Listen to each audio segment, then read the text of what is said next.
Sunday special series में आप सभी का स्वागत है। तो चलिए एक ऐसा टॉपिक आज पढ़ते हैं जिसमें आपको इंटरेस्ट भी आएगा और उसके साथ साथ जो आपका सामान्य ज्ञान है वो बेहतर होगा।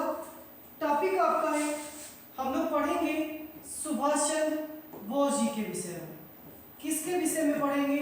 सुभाष चंद्र बोस जी के विषय में पढ़ने वाले हैं। और इसमें से हम लोग वही क्वेश्चन डिस्कस करेंगे जो आपके एग्जाम की दृष्टि से महत्वपूर्ण है। पूरी जीवनी नहीं पढ़ने की जरूरत है। तो देखिए, सबसे पहले अगर जन्म की बात की जाए तो जन्म कहाँ पे हुआ था? तो जन्म आपका उड़ीसा के, जन्म कहाँ हुआ था? तो जन्म आपका उड़ीसा के कटक में हुआ था। कहाँ हुआ था? उड़ीसा के कटक में हुआ था। जन्म आपका 23 जनवरी 1897 को हुआ था। अब देखिए, इनकी जन्म पर एक विशेष दिवस जो नाम दिया गया था तो वो क्या था? पराक्रम दिवस। इसे भी आप लोग याद कर दीजिए कि पराक्रम दिवस कब मनाते हैं? तो 23 जनवरी को। किसका जन्मदिन है? सुभाष चंद्र बोस का। उससे भी महत्वपूर्ण अगर ये पूछ दिया जाए कि ये कब से हम लोग मना रहे हैं तो आप जवाब दे देंगे कि ये हम लोग 2021 से मना रहे हैं। अगर इनके पिताजी की बात की जाए तो जानकीनाथ बोस, जानकीनाथ बोस। माता की बात की जाए तो प्रभावती दत्त बोस। तो माता पिता भी आप याद करेंगे। बाकी देखिए, ये क्वेश्चन बहुत से एग्जाम में पूछा जा चुका है कि पराक्रम दिवस किसकी याद में मनाते हैं और सुभाष चंद्र बोस जी का जन्म कहाँ हुआ था? तो उड़ीसा के कटक। दोनों ही महत्वपूर्ण क्वेश्चन आपके सामने डिस्कस किए जा चुके हैं। और देखिए क्या पूछिएगा सुभाष चंद्र बोस जी के विषय में।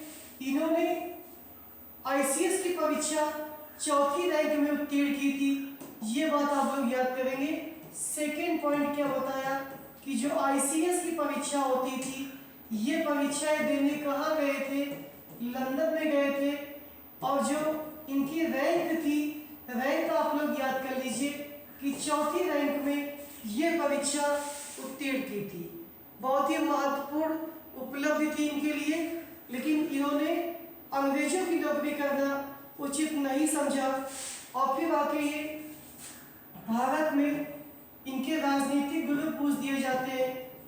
उनके साथ शामिल होकर भारत देश को आज़ाद कराने के लिए प्रयास करने लगे। तो अगर आपसे पूछ दिया जाए कि इनके जो राजनीतिक गुरु थे उनका नाम कौन था, क्या नाम था उनका? तो चित्तरंजन दास। ये जवाब देंगे। तो देखिए, आईसीएस की परीक्षा लंदन में 4थी रैंक, बहुत ही महत्वपूर्ण। इसके अतिरिक्त इनके राजनीतिक गुरु का नाम चित्तरंजन दास, वो भी आपके लिए बहुत ही महत्वपूर्ण है। अब देखिए, इनके जो कुछ उपनाम थे वो किसके द्वारा दिए गए थे? तो जो चौथा हमने टॉपिक लिया है कि सुभाष चंद्र बोस जी के जो उपनाम थे कौन कौन से? इनको नेताजी कहते हैं। क्या कहते हैं? नेताजी। इसके साथ साथ देश नायक कहा जाता है और आपको कहा जाता है देशभक्तों का देशभक्त, देशभक्तों का देशभक्त। ये सब नाम किसके द्वारा दिए गए थे? ये आप लोग बता दीजिए कि नेताजी किसने कहा था। तो आप लोग याद कर लीजिए कि जो आजाद हिंद फौज थी, आजाद हिंद फौज, उसमें जो शामिल भारतीय लोग थे तो भारतीय लोगों के द्वारा इन्हें नेताजी की उपाधि से सम्मानित किया गया था। देश नायक किसने कहा था? तो देश नायक कहा था रविंद्रनाथ टैगोर ने क्या कहा था? देश नायक कहा था।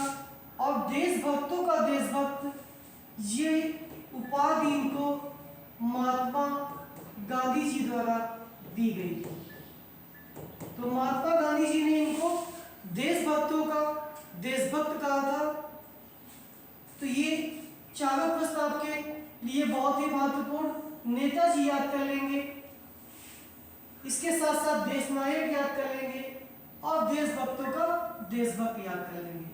देखिए अब तक हमने क्या पढ़ा कि सुभाष चंद्र जी बोस का जो जन्म हुआ था 23 जनवरी 1897 उड़ीसा के कटक राज्य में। माता प्रभावती दत्त बोस, पिता जानकी नाथ बोस आईसीएस की परीक्षा देने के लिए ये इंग्लैंड गए थे और उसके साथ साथ इन्होंने चौथी रैंक में ये परीक्षा उत्तीर्ण की थी। और क्या जाना हमने कि जो पराक्रम दिवस 23 जनवरी को मनाते हैं, सुभाष चंद्र बोस जी का जन्मदिन, और इसके साथ साथ ये कब से मना रहे हैं? तो 2021। ये सन भी बहुत महत्वपूर्ण है, इसे आप लोग याद करेंगे। अब देखिए जो भारतीय राष्ट्रीय कांग्रेस थी उसमें इनका योगदान क्या था? तो 1938 याद करना है और 1939। तो ये भारतीय राष्ट्रीय कांग्रेस के 2 बार अध्यक्ष बनते हैं। दोनों अधिवेशन आपके पूछे जाते हैं कि ये कहाँ पे हुआ था। तो 38 वाला हरिपुरा याद करेंगे और 1939 ये त्रिपुरी याद करेंगे। हरिपुरा कहाँ पे पड़ता है? तो ये आपका गुजरात में पड़ता है। और त्रिपुरी कहाँ पड़ता है?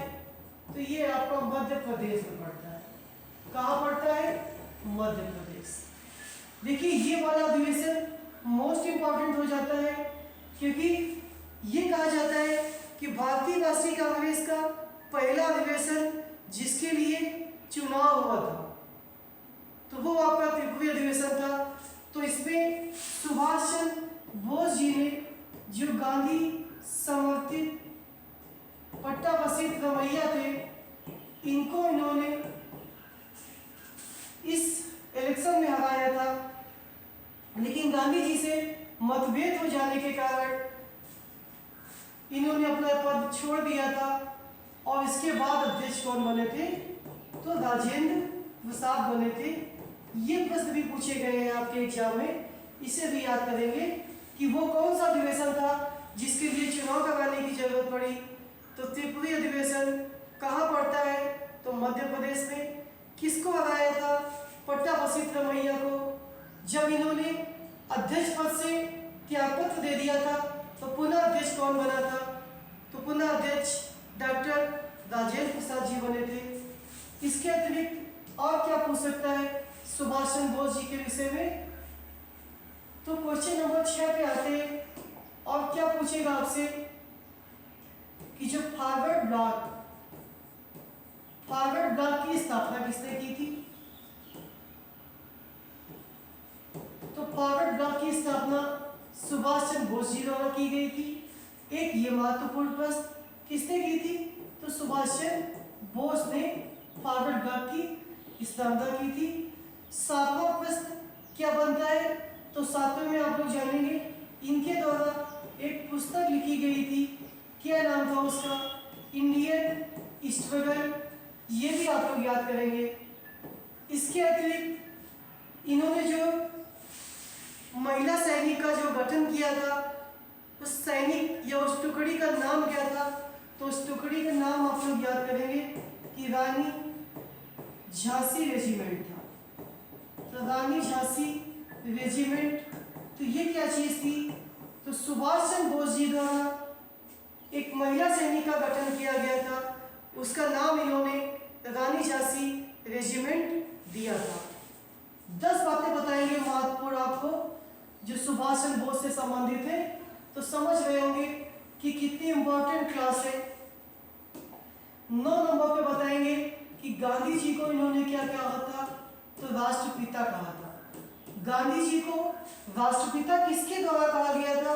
तो सुभाष चंद्र बोस जी द्वारा गांधी जी को राष्ट्रपिता कहा था।